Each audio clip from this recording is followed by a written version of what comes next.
بسم اللہ الرحمن الرحیم الحمد للہ رب العالمین والصلاة والسلام علی سید الانبیاء والمرسلین وعلی آلہ واصحابہ اجمعین وعلی کل من تبعہم ودعا بدعوتہم الی یوم الدین۔ افعال مدح و ذم۔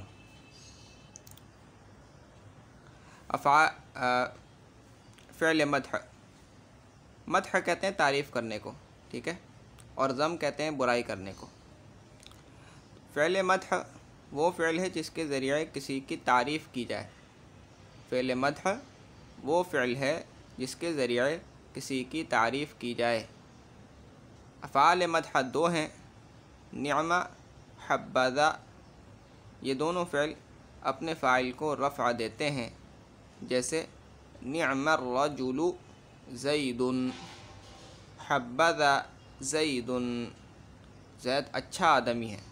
نعم الرجل زید، زید اچھا آدمی ہے۔ حبذا زید، زید اچھا آدمی ہے۔ فعل ذم وہ فعل ہے جس کے ذریعے کسی کی برائی کی جائے۔ فعل ذم وہ فعل ہے جس کے ذریعے کسی کی برائی کی جائے۔ افعال ذم بھی دو ہیں، جس طرح افعال مدح دو ہیں، نعم اور حبذا، اسی طرح افعال ذم بھی دو ہیں، بئس اور ساء۔ افعال ذم دو ہیں، بئس اور ساء۔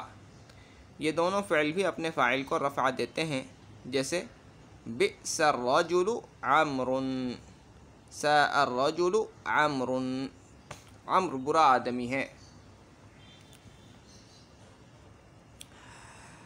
قاعدہ: افعال مدح و ذم کے فاعل کے بعد ایک اور اسم مرفوع آتا ہے، ایک اور اسم مرفوع آتا ہے جس کی تعریف یا برائی کی جاتی ہے، اس کو مخصوص بالمدح اور مخصوص بالذم کہتے ہیں۔ یہ سمجھو پہلے، دیکھو میں نے کہا نعم الرجل زید، نعم الرجل زید۔ نعم تو فعل مدح ہے، ٹھیک ہے، اور الرجل یہ اس کا فاعل ہے۔ یہ زیدن کیا ہے؟ زیدن مخصوص بالمدح ہے۔ زیدن کو کیا کہیں گے؟ ترکیب کرتے ہیں مخصوص بالمدح، یعنی جس کی خصوصیت کے ساتھ تعریف کی جا رہی ہے، ٹھیک ہے۔ حبذا کا حکم ذرا الگ ہے، ٹھیک ہے۔ بئس کو دیکھو، بئس الرجل عمرو، بئس تو فعل مدح ہے، الرجل یہ اس کا فاعل ہے، اور عمرو یہ مخصوص بالذم ہے کیونکہ یہاں پر ذم کیا جا رہا ہے۔ ساء الرجل عمرو، ساء فعل مدح ہے، الرجل اس کا فاعل ہے، اور عمرو یہ مخصوص بالذم ہے، ٹھیک ہے۔ دوبارہ میں پڑھ دیتا ہوں۔ افعال مدح و ذم کے فاعل کے بعد، جیسے بئس الرجل میں جو رجل ہے اس کا فاعل ہے، اس کے فاعل کے بعد ایک اور اسم مرفوع آتا ہے جیسے عمرو، جس کی تعریف یا برائی کی جاتی ہے، اس کو مخصوص بالمدح اور مخصوص بالذم کہتے ہیں۔ نوٹ: حبذا کا فاعل ذا ہے اور فعل مدح صرف حبہ ہے۔ دیکھو نعم الرجل زید، یہاں پر رجل نعمہ کے بعد جو اسم آ رہا ہے وہ اس کا فاعل ہوگا، پھر اس کے بعد جو اس کا اسم آئے گا اس کے بعد جو مرفوع اسم آئے گا وہ کیا ہوگا؟ وہ مخصوص بالمدح یا مخصوص بالذم ہوگا، یعنی افعال مدح و ذم میں۔ تو نعمہ میں تو مخصوص بالمدح ہوگا، نعم الرجل زید، نعمہ فعل مدح ہے، رجل اس کا فاعل ہے، اور زید مخصوص بالمدح ہے۔ لیکن حبذا زید میں کیا ہے؟ حبہ یہ فعل مدح ہے، ذا یہ اس کا فاعل ہے، ذا فاعل ہے اس کا، اور زید یہ مخصوص بالمدح ہے۔ تو حبذا میں یہ جو فاعل ہے جڑا ہوا ہے فعل مدح کے ساتھ، اور زید یہ مخصوص بالمدح ہے۔ نعمہ اور بئس اور ساء کا استعمال تین طرح آتا ہے۔ نعمہ، بئس اور ساء کا فاعل تین طرح آتا ہے، نعمہ، بئس اور ساء۔ اب دیکھو حبذا کے ساتھ تو ذا ہے، یہ جو فاعل اس کا جڑا ہوا ہے، ٹھیک ہے، لیکن نعمہ، بئس اور ساء جو اب باقی تین ہیں، ان کا فاعل تین طرح آتا ہے۔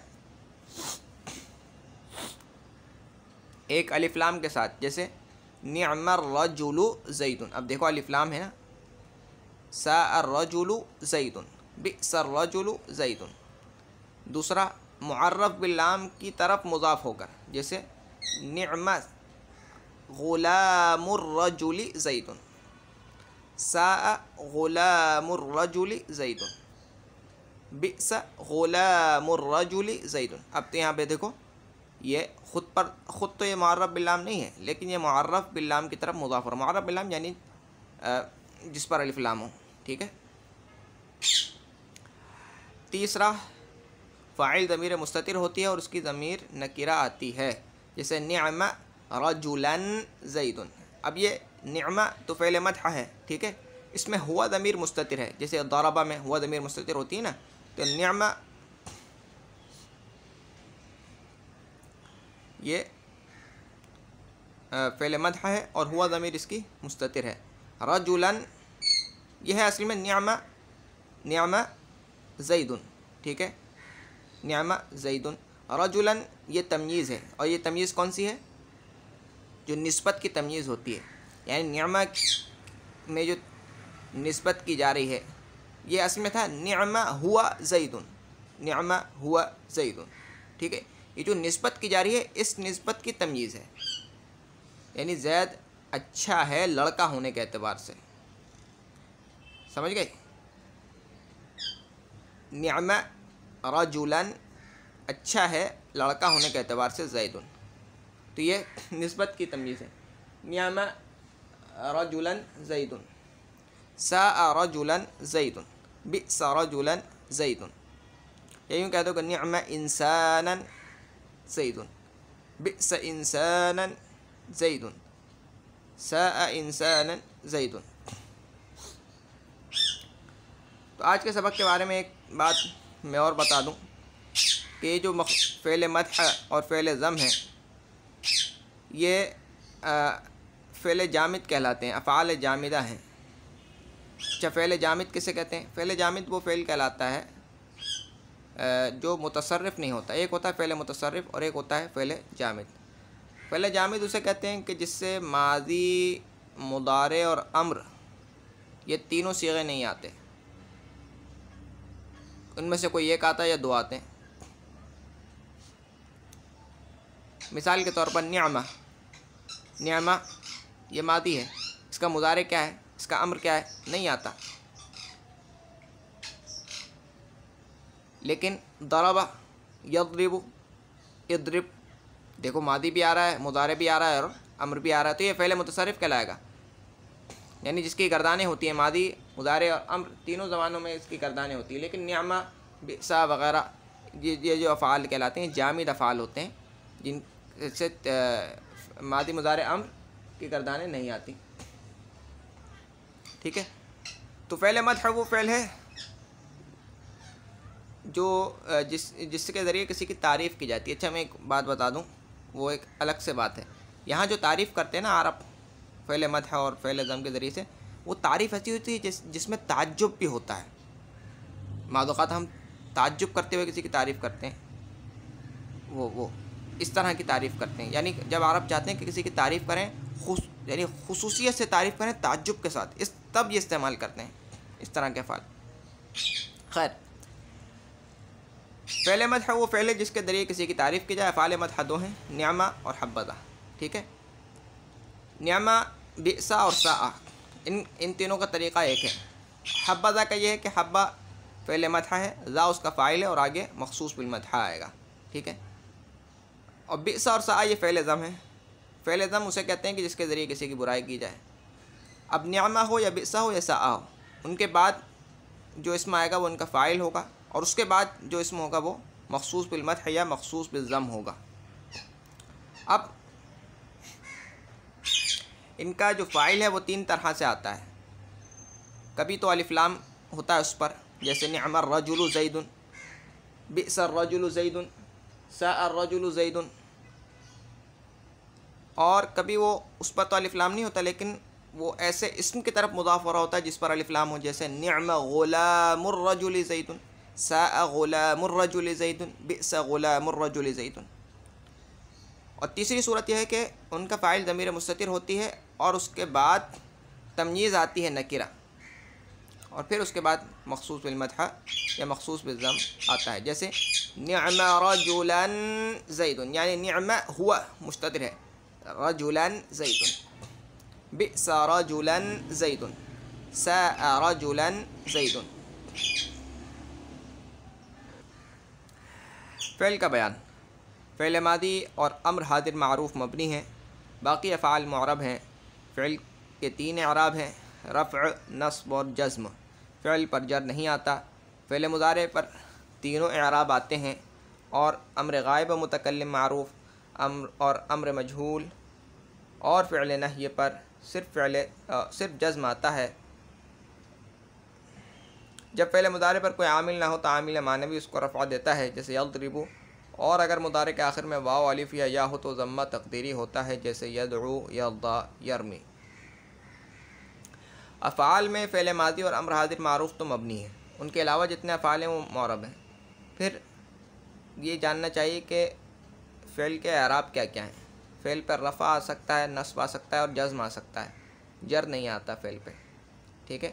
اب فعل مضارع پر تینوں اعراب آ سکتے ہیں، جیسے ضرب، یضرب، یضرب، ٹھیک ہے۔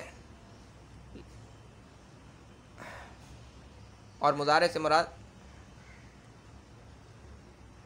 نہیں، یہ میں نے کیا غلط دے دی مثال، یضرب، یہ میں نے غلط دے دی مثال، یضرب لن یضرب لم یضرب، یضرب لن یضرب لم یضرب۔ اور امر غائب متکلم اور امر مجہول، جیسے لیضرب اور لتضرب، ان پر تو جزمی آتا ہے، رفع اور نصب نہیں آتا۔ اسی طرح پہلے نہی پر بھی جزمی آتا ہے، رفع اور نصب نہیں آتا،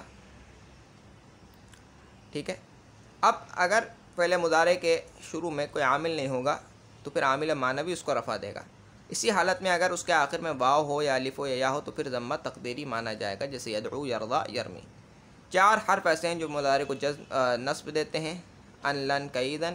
5 حرف ایسے ہیں جو مضارع کو جزم دیتے ہیں، ان، لم، لما، لام امر، لام نہی۔ افعال قلوب کا بیان، افعال قلوب وہ فعل ہیں جن کا تعلق دل سے ہو، ہاتھ پاؤں کو اس سے صادر ہونے میں کچھ دخل نہ ہو، جیسے علمت زیدا عالما، میں نے زید کو عالم جانا، یعنی زید عالم ہے ایسا میں نے یقین کیا۔ افعال قلوب 7 ہیں، علم، رأى، وجد، حسب، ظن، قال، زعم۔ علم، رأى، وجد یقین کے لیے، حسب، ظن، قال شک کے لیے، زعم تینوں کے دونوں میں مشترک ہے، یقین کے لیے بھی آ سکتا ہے اور شک کے لیے بھی آتا ہے، جیسے علمت زیدا کاتبا، رأیت سعیدا فاضلا، وجدت قاسما امینا، حسبت محمدا نائما، ظننت حسنا قارئا، خلت الدار خالیا، زعمت الصديق وفيا، زعمت الله غفورا۔ افعال قلوب مبتدا اور خبر پر داخل ہوتے ہیں، دونوں کو مفعول بنا کر نصب دیتے ہیں۔ مثال کے طور پر زید کاتب، مبتدا خبر۔ اب اس پر میں نے علمت فعل قلب مسلط کیا تو علمت زیدا کاتبا، اس نے مبتدا کو اپنا مفعول اول بنا لیا اور خبر کو اپنا مفعول ثانی بنا لیا، اور یہ اپنے فاعل کے ساتھ آتے ہیں۔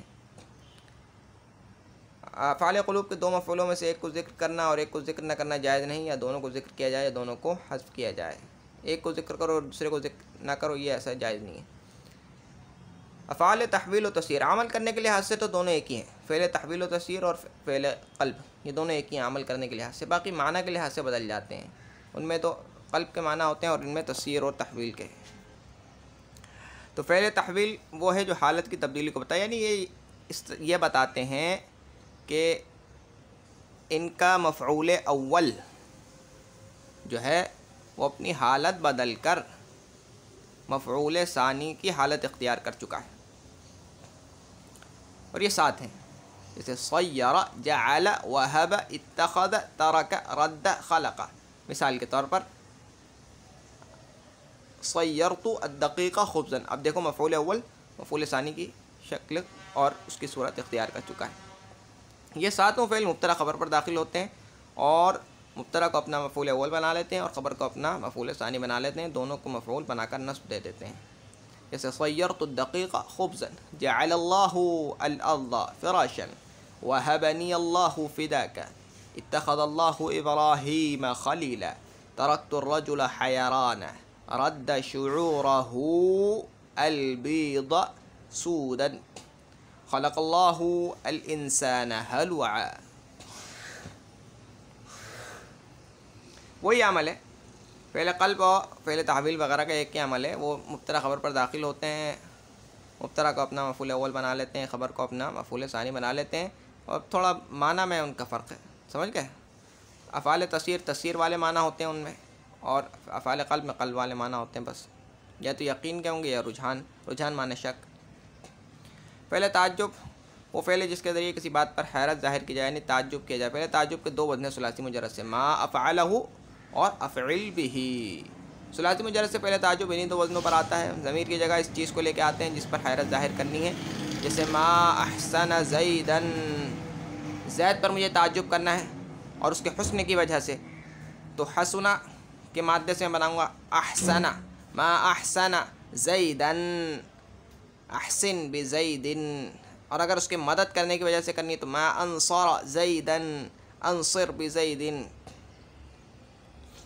ثلاثی مجرد کے علاوہ دیگر افعال سے فعل تعجب بنانے کا طریقہ یہ ہے کہ ما اشد یا اشدد بھی کے بعد اس فعل کا مصدر لایا جائے، اس سے پہلے تعجب بنانا مقصود ہے، پھر وہ چیز لائی جائے جس پر تعجب ظاہر کرنا ہے۔ جیسے دو آدمیوں کے باہم سخت لڑنے پر حیرت ظاہر کرنی ہو تو کہیں گے ما اشد مقاتلۃ زید و عمر۔ اب دیکھو یہ ویسے ہی ہے، ما اشدہ بنایا پھر اس کے بعد مقاتلۃ، جیسے ما اکرم زیدن، ما احسن زیدن، ٹھیک ہے؟ اب دیکھو یہاں پہ بھی فتحہ آ رہا ہے، لیکن اس کے بعد اس کی اضافت کر دی جائے گی اس کے فاعل کی طرف، تو ما اشد مقاتلۃ زید و عمر، اور ما اشد اطعام زید، زید کس قدر کھلانے والا ہے، ما اشد تأدیب زید، اشدد بمقاتلۃ زید و عمر، دونوں کے ایک ہی معنی ہے تقریباً۔ فعل مدح اور فعل ذم۔ فعل مدح وہ کہلاتے ہیں کہ جن کے ذریعے کسی کی تعریف کی جائے، ٹھیک ہے، اور فعل ذم وہ کہلاتے ہیں کہ جن کے ذریعے کسی کی برائی کی جائے۔ فعل مدح بھی دو ہیں اور فعل ذم بھی دو ہیں۔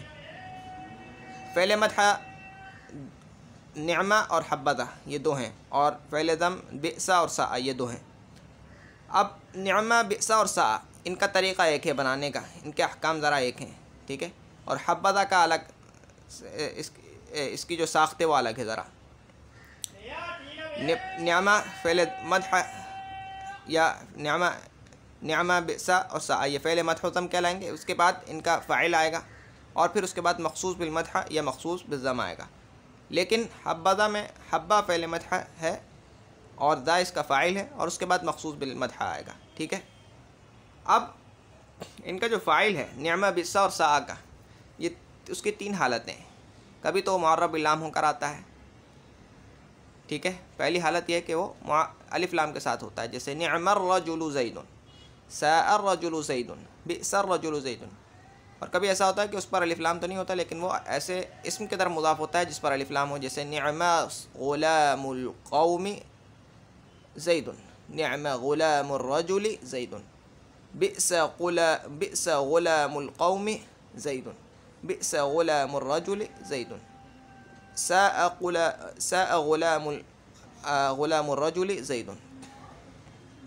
تیسری صورت یہ ہے کہ اس کا فاعل ضمیر مستتر ہوتی ہے جو اس کے اندر پوشیدہ ہوتی ہے، اور اس کے بعد اس کے فاعل کی جگہ پر اس میں نکیرہ آتا ہے منصوب تمییز ہو کر، ٹھیک ہے، اور پھر اس کے بعد مخصوص بالمدح یا مخصوص بالذم ہوتا ہے، جیسے نعم رجلا یعنی نعم ہوا رجلا زید، بئس رجلا زید، ساء رجلا زید، یعنی زید اچھا ہے لڑکا ہونے کے اعتبار سے، یہ زید برا ہے آدمی ہونے کے اعتبار سے، یا لڑکا ہونے کے اعتبار سے، آدمی زیادہ ٹھیک رہے گا۔ اب تک کے لیے اتنا ہی۔ سبحانک اللہم و بحمدک، اشہد ان لا الہ الا انت، استغفرک و اتوب الیک۔ سبحان ربک رب العزۃ عما یصفون، وسلام علی المرسلین، والحمد للہ رب العالمین۔ السلام علیکم ورحمۃ اللہ وبرکاتہ۔